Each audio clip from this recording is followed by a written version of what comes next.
I called Bitcoin a bubble. That certainty came from my career, and it cost me billions. If you still think Bitcoin is the risk, you are repeating my old mistake. Because the real risk was never volatility. The real risk was holding fiat and waiting. My experience, my credentials, everything you would consider a sign of expertise became the direct cause of my greatest mistake. I constructed a framework of understanding based on my prior successes, and this framework prevented me from seeing the truth rather than protecting me from delusion. Your certainty, the conviction you hold that is based on your own past experience, is the main financial risk you face today. Back in 2013, and for the years that followed, my conviction that Bitcoin was a fundamentally flawed concept was absolute. And the price of this conviction is not measured in percentages, but in orders of magnitude. It was a financial error on a scale that most people cannot even properly conceptualize.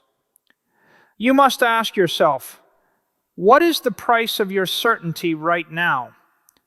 What will it cost you? You repeat the same arguments that I once did. It has no intrinsic value. It is a tool for illicit transactions. It is an investment structure that pays early investors with capital from later investors. You are certain of these theses. I was certain.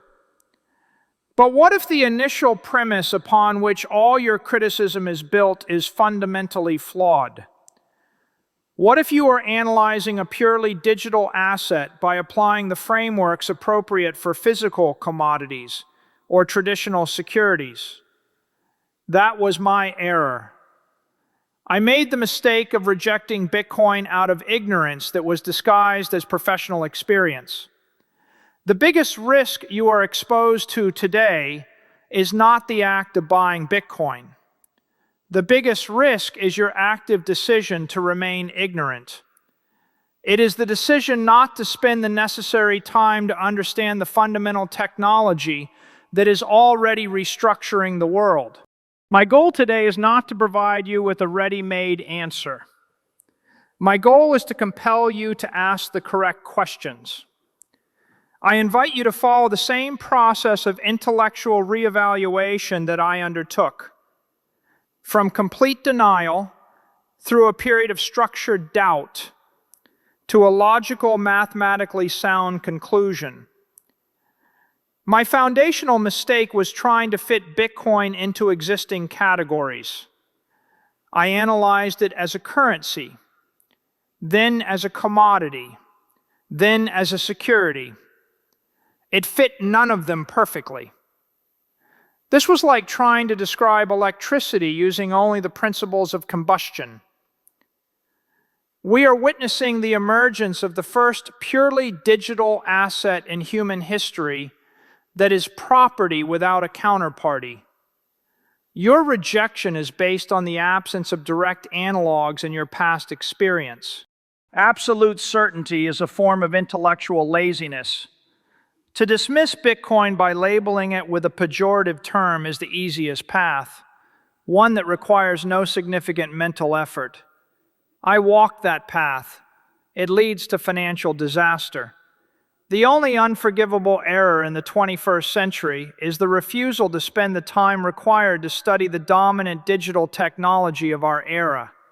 Every single one of you is now at the same point where I was years ago, on the verge of either a colossal mistake or the greatest discovery of your financial lives.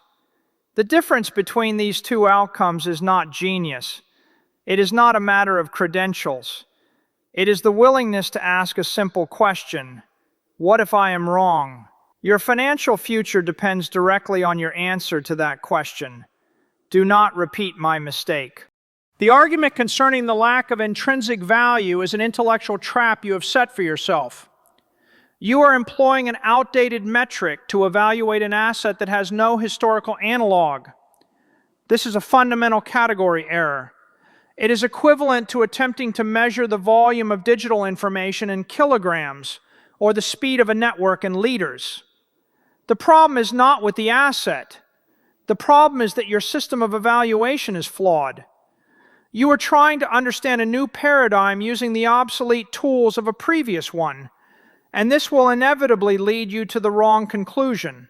The first step in a correct analysis is to recognize that you need a new analytical framework, one based on the properties of a digital network, not the properties of physical objects. Let us analyze the dollar.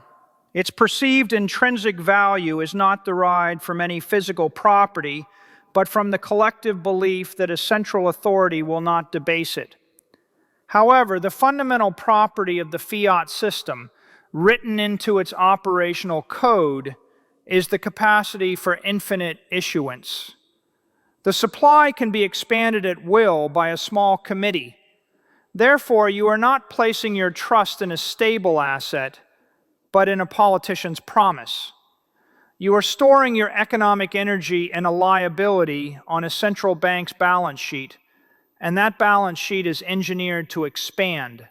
History has shown, without exception, that all such promises are eventually broken. You are storing your economic time, the product of your labor, in an asset that is explicitly designed to lose value over time. This is not a flaw in the system, it is its primary function. The steady depreciation of the currency incentivizes spending and investment in the legacy financial system and allows for the management of sovereign debt. Your savings are the consumable resource required for the maintenance of this system. Every hour you hold your wealth in a fiat currency, a portion of your stored economic energy is irreversibly destroyed through monetary inflation. It is a slow, silent, and guaranteed confiscation of your property. Now let us consider gold. Its value is a function of a multi-thousand-year-old tradition and its physical properties.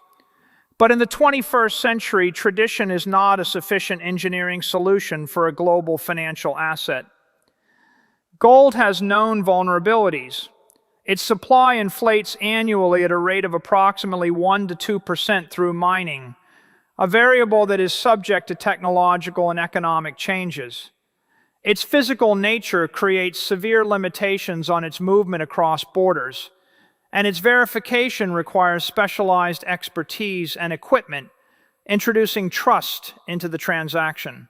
Gold was the optimal solution for storing value in an analog world. We no longer live in a purely analog world. The requirements for a global store of value have changed.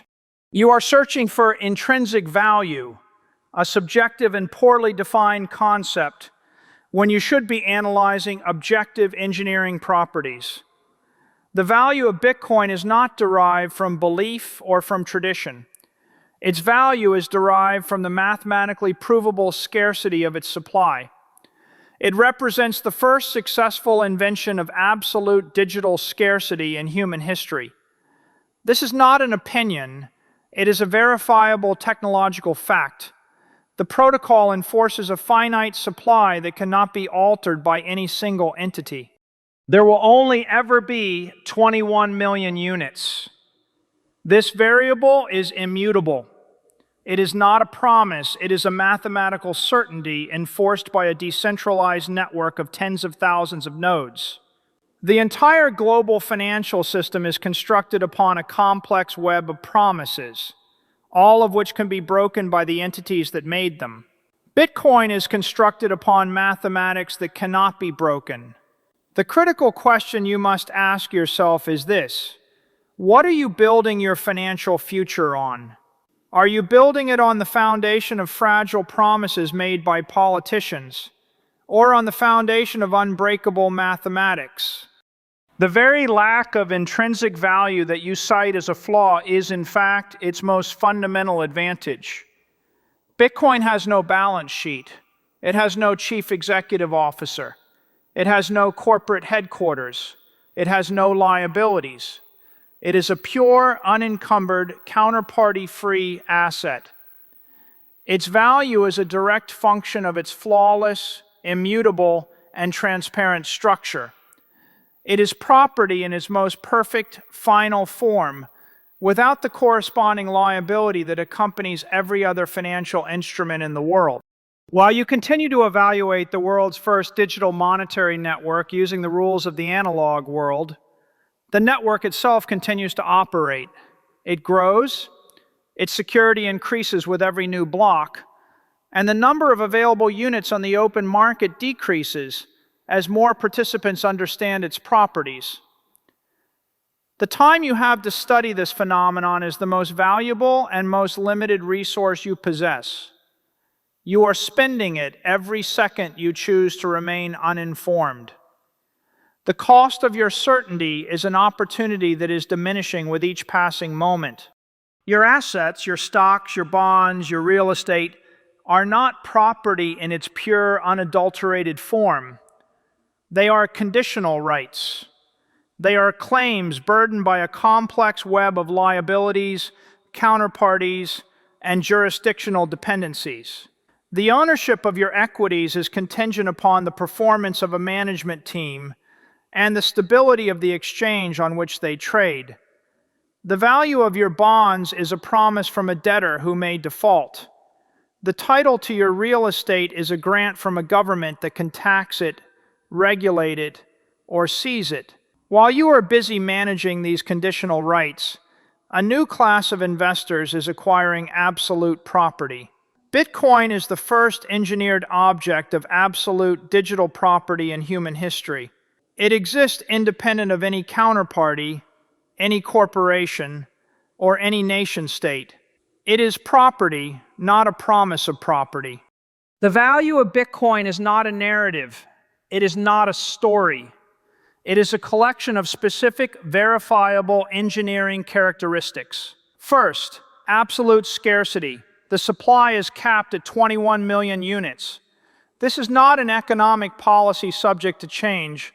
It is a mathematical law embedded in the protocol, enforced by a global decentralized network. Second, portability.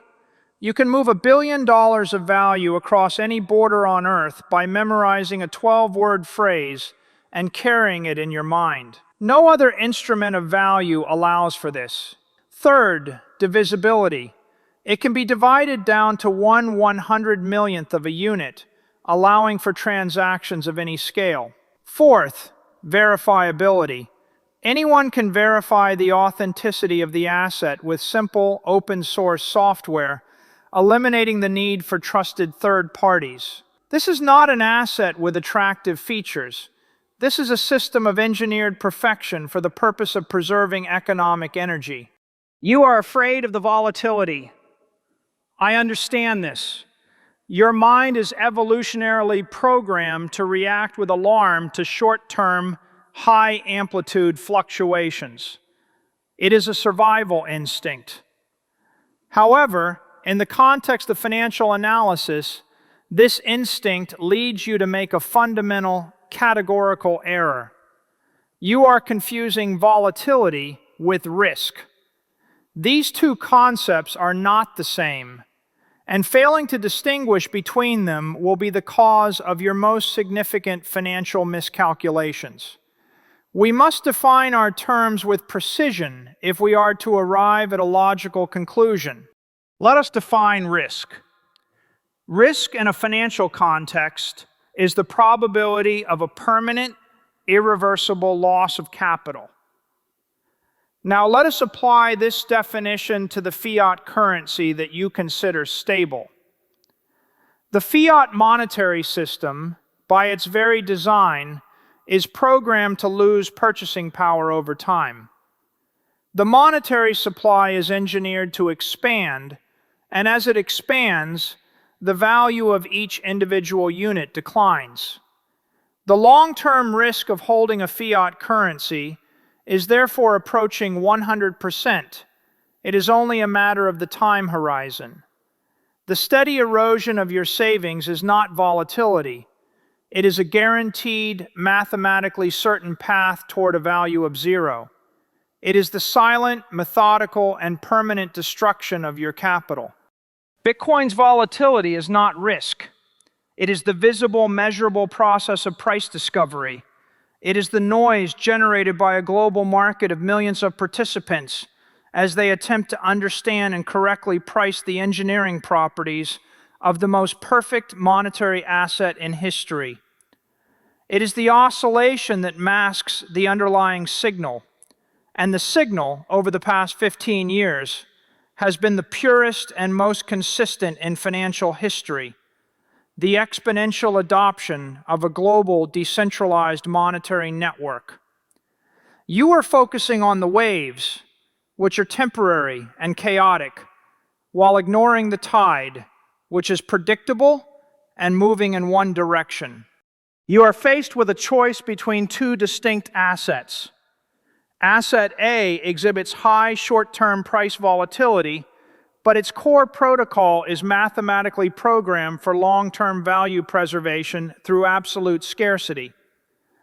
Asset B exhibits apparent short-term price stability, but its core protocol is guaranteed to devalue over the long term through infinite supply expansion. Your fear of volatility, your emotional reaction to the short-term price movements of Asset A, is forcing you to choose Asset B. You are choosing a guaranteed permanent loss of capital to avoid a temporary fluctuation in price. This is not a rational financial decision. Look at the price chart of any foundational technology company in its early stages of adoption. Look at Amazon. Look at Apple. Look at Google. The equity of these companies experienced declines of 50%, 80%, and in some cases more than 90%. That was volatility. The decision to avoid owning those networks because of that volatility was the true risk. It was the risk of completely missing a fundamental technological and economic paradigm shift. We are at that same inflection point right now with a new monetary network. The dynamics are identical. The choice is an exercise in logic. You can accept the discomfort of price volatility in an asset designed to appreciate, or you can accept the certainty of purchasing power loss in an asset designed to depreciate. You are afraid of the rocking motion of one vehicle while you are standing on the platform of another vehicle that is guaranteed to be consumed by fire. Your fear of temporary price decline is causing you to embrace the certainty of permanent value destruction.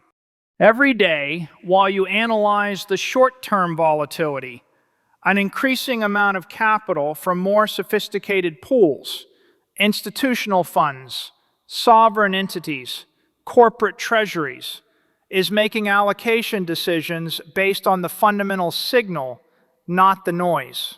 They are analyzing the engineering properties and the mathematics. Their actions are systematically removing the available supply of the asset from the market. The window of opportunity to acquire a meaningful stake in this network is closing. Time is the most critical variable in this equation, and it is working directly against you. The argument concerning a government ban is a relic of a past era. To continue to discuss it in the year 2026 is to demonstrate a fundamental misunderstanding of the current geopolitical landscape. The question is no longer if nations will interact with this network, but how quickly they can integrate Bitcoin into their national strategy to avoid being left economically disadvantaged. The conversation in state treasuries and central banks is not about prohibition. It is about competition.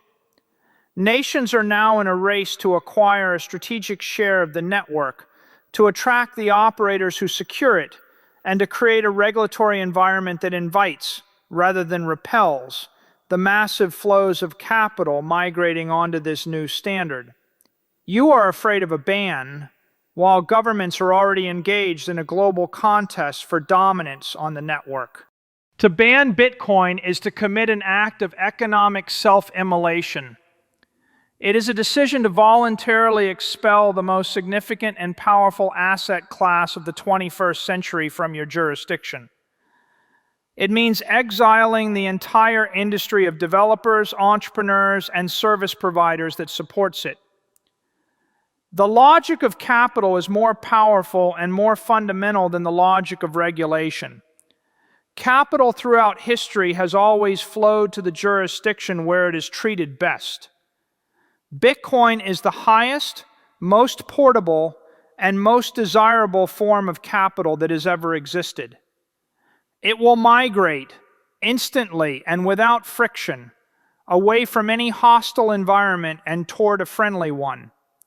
Any nation that chooses prohibition is simply choosing to cede its economic future to its competitors. The narrative about energy consumption is based on a fundamental misunderstanding of thermodynamics and economics. Bitcoin mining does not wastefully consume energy. It is a technology that monetizes energy. The network security protocol functions as a global, location-agnostic, and perfectly interruptible buyer of last resort for electricity. This creates a high, mobile price floor for energy anywhere on the planet.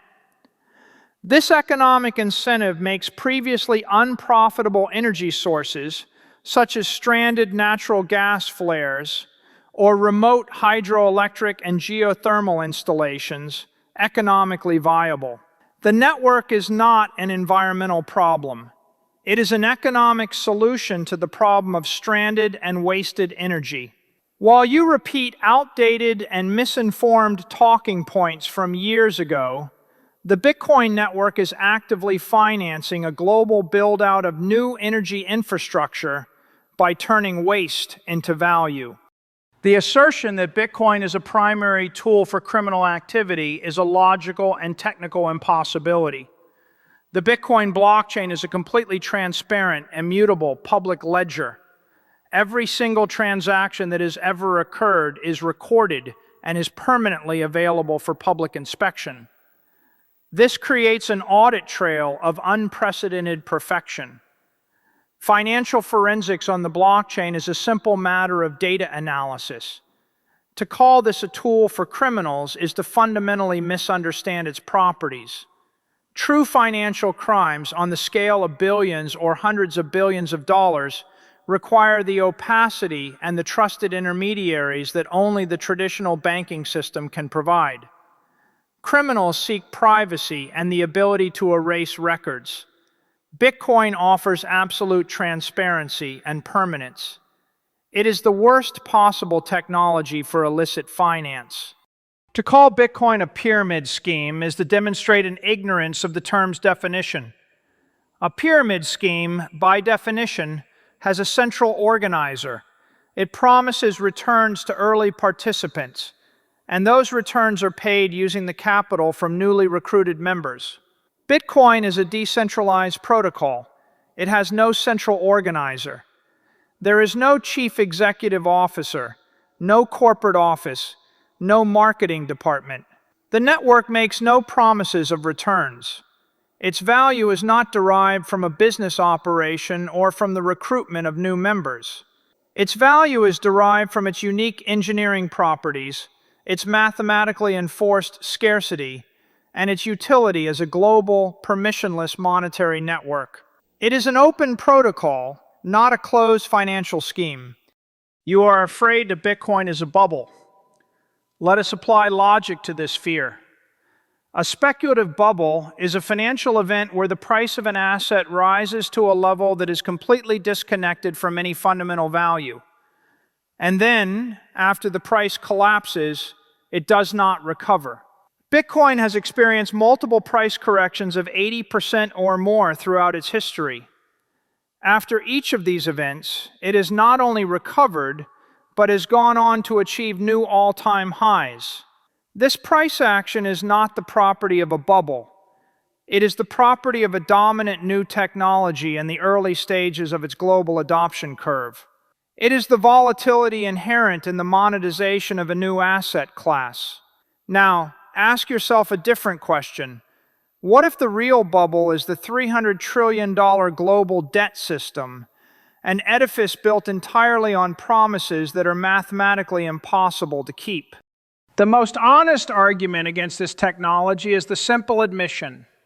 I do not understand it. And this, paradoxically, is the most dangerous argument of all. Your lack of understanding has no effect on the operation of the network. It does not stop the code from executing.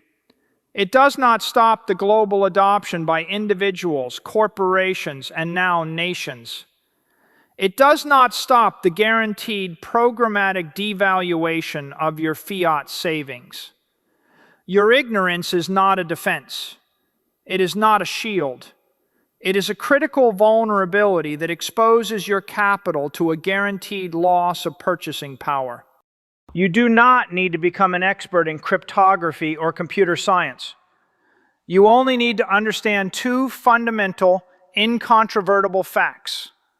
Fact number one, the supply of Bitcoin is mathematically fixed and absolutely limited to 21 million units.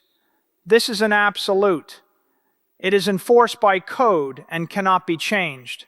Fact number two, the supply of all government-issued currencies is limited by nothing but political will, which means it is, for all practical purposes, unlimited. This is a guarantee of perpetual devaluation. You must choose which of these two systems you will use to store the product of your life's labor. The main question today is not whether Bitcoin will survive. The network has been operating without interruption, 24 hours a day, for more than 15 years. It has processed trillions of dollars in transactions. It has never been hacked. Its survival is no longer in question. The main question is how your savings, your purchasing power, and your family's financial future will survive the inevitable failure of a global monetary system that is mathematically programmed to fail. I made the mistake of rejecting this technology out of intellectual pride and a reliance on outdated models. That mistake has already cost me more than any other miscalculation in my career. You still have time to perform your own analysis, but that time is your most valuable and most rapidly depreciating asset. You must spend 100 hours. You must study the engineering, the economics, and the history. Your decision to remain ignorant today will be the direct cause of your financial ruin tomorrow.